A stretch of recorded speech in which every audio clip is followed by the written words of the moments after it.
En la Asamblea Nacional hay posiciones divididas frente al diálogo por la paz entre el gobierno nacional y el movimiento indígena. El titular del Legislativo, César Litardo, dijo que estará vigilante de que se cumplan los acuerdos alcanzados para derogar el decreto 883 y la redacción de un nuevo documento que incluya la focalización del subsidio a los combustibles. La noticia requiere profundidad. En Notimundo están los protagonistas de la noticia. Y estamos justamente con el presidente de la Asamblea Nacional, César Litardo. Asambleísta, ¿cómo está? Muy buenas tardes. Gracias por estar con nosotros. Buenas noches. Saludos a usted y a todos. Noches, tardes, ya uno no sabe en qué hora está. Asambleísta, comentábamos justamente antes de entrar al aire en este espacio de que se sintió una falta de la presencia del legislativo, ¿no? Usted lo justificó, yo sé, hoy día en la tarde diciendo que no, que no había las condiciones para sesionar pero creo que la ciudadanía sí estaba a la espera de qué pasa con los legisladores, dónde están, dónde estuvieron durante estos días de revuelta. Bueno, me parece que hay varias formas de entender la ausencia o no de la Asamblea. Nosotros, desde el primer momento en que comenzaron a existir manifestaciones en el país, estuvimos constantemente conversando y reunidos con diferentes jefes de bancada y con diferentes personas que tienen que ver con el tema de la Asamblea. Hemos hecho en esa semana 2 o 3 pronunciamientos a través de varios tipos de comunicados. Pero lo importante es analizar el fondo de esto, ¿no? Si bien yo decía hoy en mi entrevista de que la Asamblea era parte de ese escenario propicio que se articuló de varias maneras para desestabilizar el país aprovechando estas protestas. Y era tal vez el escenario más ideal porque la Asamblea era un órgano que tiene la capacidad dentro de su marco constitucional, incluso hasta destituir un presidente. ¿Quiere decir que el silencio que mantuvieron fue para evitar ahondar en la crisis? Pero no, si tú me preguntas desde el punto de vista, no hubo un silencio. Yo creo que la Asamblea siempre se pronunció en varias ocasiones en la semana. Yo lo hice varias veces durante la semana. Tuve una presentación en cadena nacional. Hice medios, una rueda de prensa en la ciudad de Guayaquil, hice una rueda de prensa en la ciudad de Quito, 2 comunicados en diferentes instancias. Es decir, que de los 12 días, en 6 o 7 días hubieron noticias de la Asamblea.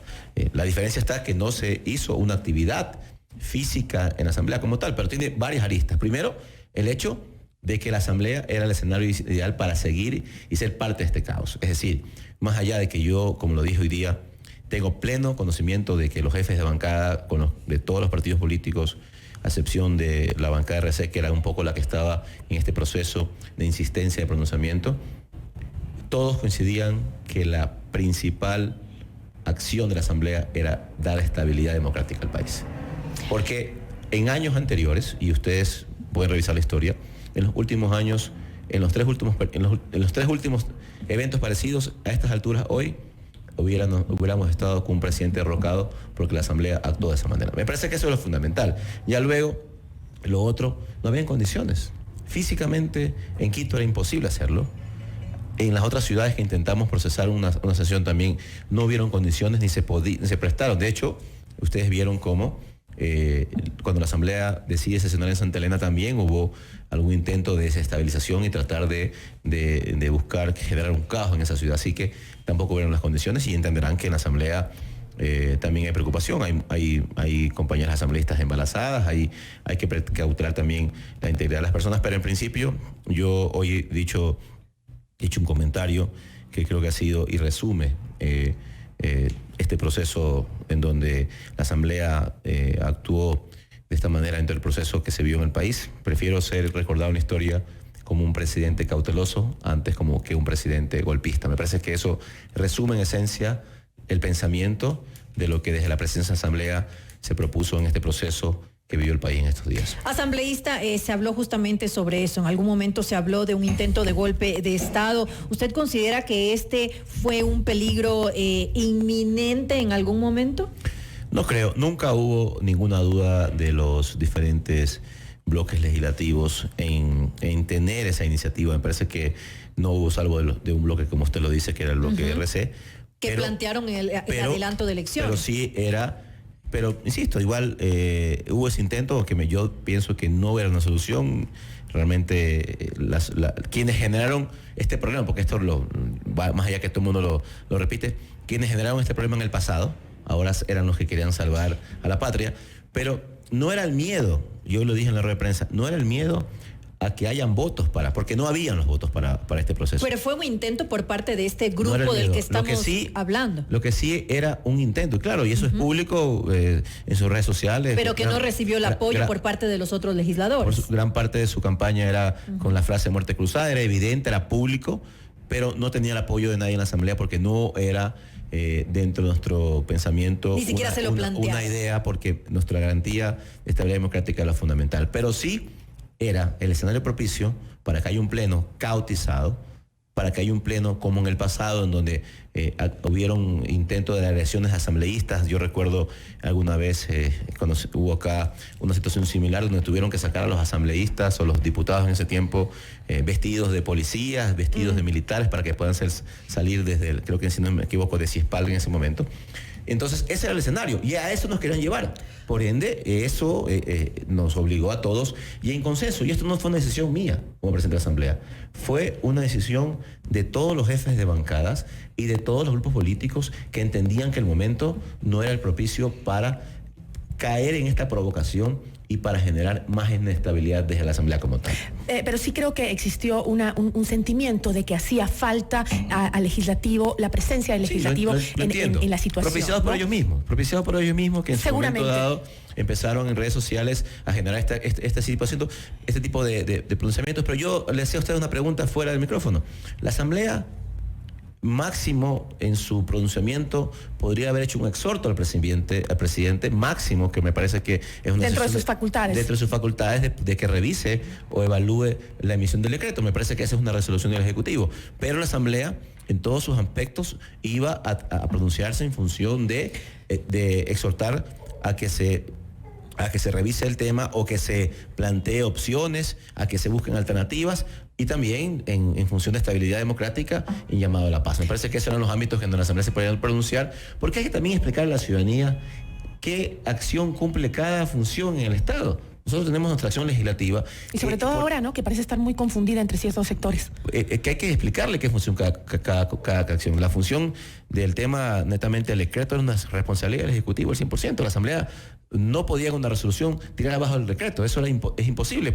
En la Constitución y la ley no establece esa situación, pero sí de generar. Creo que lo importante y el resumen de este tema es que, y eso tal vez no lo veamos ahora, la historia en el futuro dirá que en este periodo no se prestó la Asamblea para un golpe de Estado, para un intento golpista, y que se dio una estabilidad democrática, y ojalá que esto permita servir de ejemplo para el futuro, más allá de que entendemos que la situación económica del país sigue siendo compleja, más allá de que entendemos que el presidente y el Ejecutivo tendrán que tomar medidas para buscar paliar los problemas económicos que tiene el país, pero en ese proceso nosotros también estamos dispuestos a apoyar y a trabajar en conjunto para encontrar soluciones al Ecuador como tal. Y en ese marco, ¿qué opina usted o qué percepción tiene de el allanamiento y la búsqueda para detención del asambleísta Virgilio Hernández?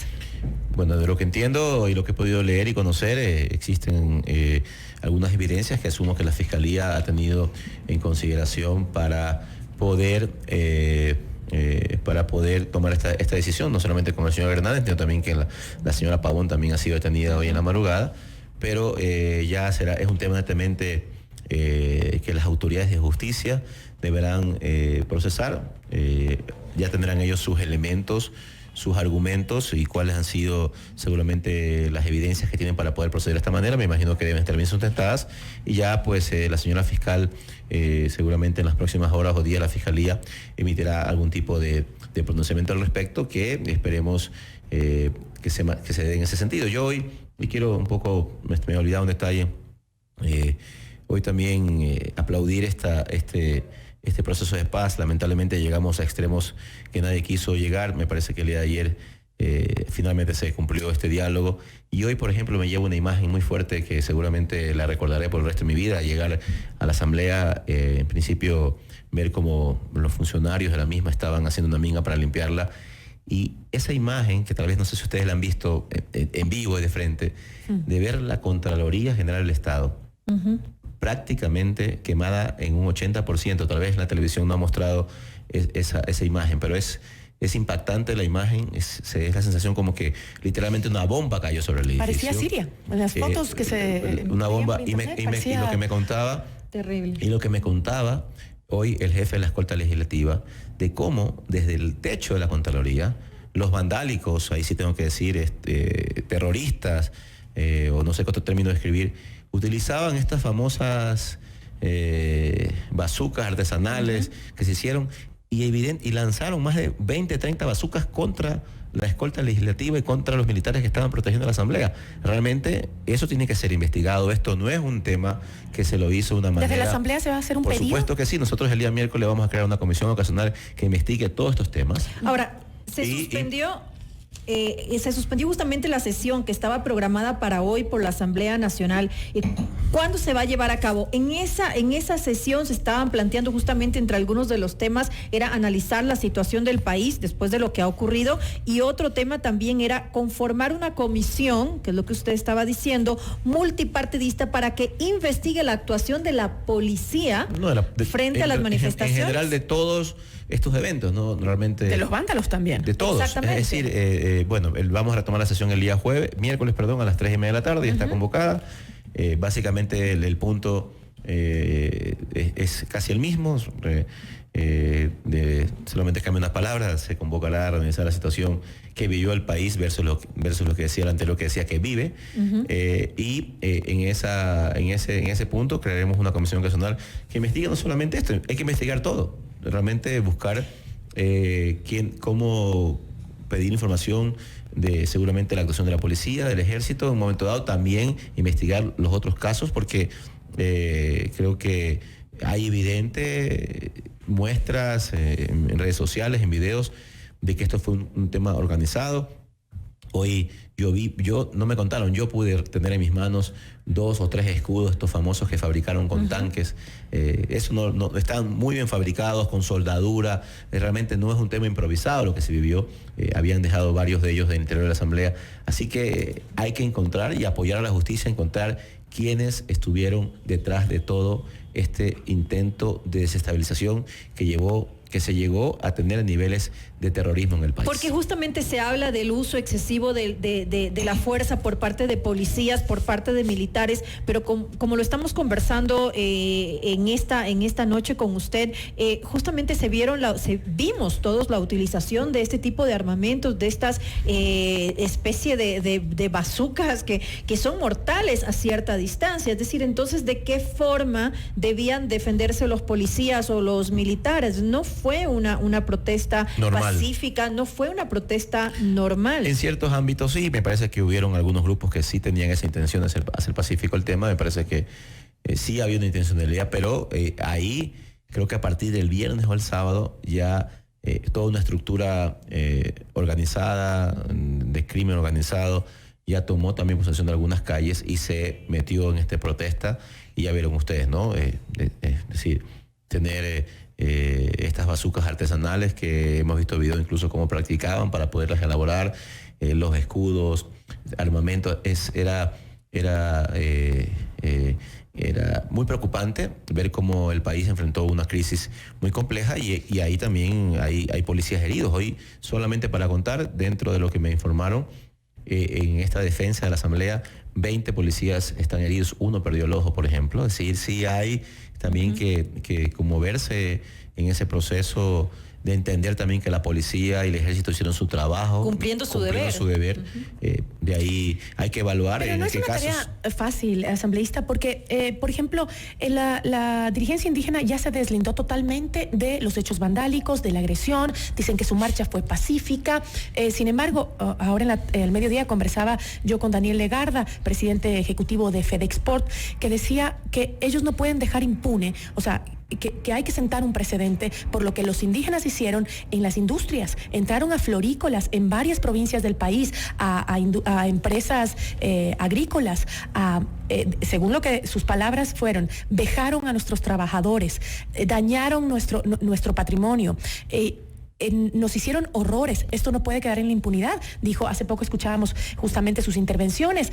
Ellos van a presentar una denuncia, pero ellos estaban exigiendo también a las autoridades de que se involucren y también vean que el movimiento indígena también actuó mal en esta protesta. Y hay que evaluar, me parece que quienes tengan responsabilidad en todo nivel tienen que ser procesados o juzgados o sancionados, como se amerita el caso, porque más allá de en ningún tipo de protesta podemos tener bajo esa excusa ningún tipo de abuso, y en ese caso, por eso digo, esta comisión que se va a crear va a tener ese ámbito también de revisión, de verificar, y me parece que sería interesante también poder recibir a los diferentes sectores productivos que han sufrido algunos temas como este. Yo, un amigo personal que tiene una industria importante en Tungurahua, también me escribió desesperado el día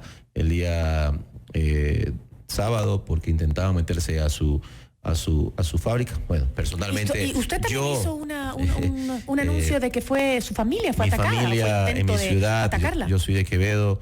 En la mañana tuve la alerta de que un grupo de personas que ya las tenemos identificadas y que en las próximas horas van a ser detenidas. ¿Pertenecían a algún grupo específico? Esperamos, si se tiene alguna idea, que son representantes en mi ciudad de la Revolución Ciudadana, y estamos ya verificando ese tema, pero hay cámaras, hay videos, hay un video que evidencia una camioneta blanca que durante toda la mañana pasó perifoneando por la ciudad, que vayan a frente de donde viven mis padres. Mi papá tiene 80 años, mi mamá tiene 72 años, viven con mis hermanos, y intentaron literalmente meterse a mi domicilio. No es un tema es que no podemos permitir que vivamos en este terror. Entonces sí, me parece que, lo dije hoy, mi familia no tiene ninguna responsabilidad sobre lo que pasa en el país o las decisiones que yo tome como presidente de la Asamblea. Son responsabilidades políticas personales, así que eso me parece un rechazo tajante. Agradezco a mi ciudad, a mi provincia, que inmediatamente se mostraron sus muestras de solidaridad. Ustedes también, este medio fue uno de los primeros medios en solidarizarse, también les agradezco por esa deferencia, pero esas cosas no pueden pasar, no porque sea el presidente de la Asamblea, con nadie. El país necesita tener tranquilidad, paz, no sentirnos en zozobra, no tener la posibilidad de cerrar nuestras casas, nuestros negocios, porque vamos a ser saqueados. Pero los vándalos y delincuentes tienen que ser sancionados. Y vamos a trabajar desde la Asamblea para que así sea. Quienes han incumplido y quienes han abusado en este proceso que se vive en el país tienen que ser sancionados. Para buscar responsabilidades. Así tiene que ser. Y ya sean indígenas o no lo sean, de donde vengan. Quienes hayan tenido responsabilidades tienen que procesarse de manera correcta, de acuerdo a la justicia. Bueno, esperamos en todo caso que sea así. Y le queremos agradecer a César Litardo, él es el presidente de la Asamblea Nacional, por habernos acompañado aquí en Notimundo Estelar. Muchísimas gracias. Buenas noches a ustedes.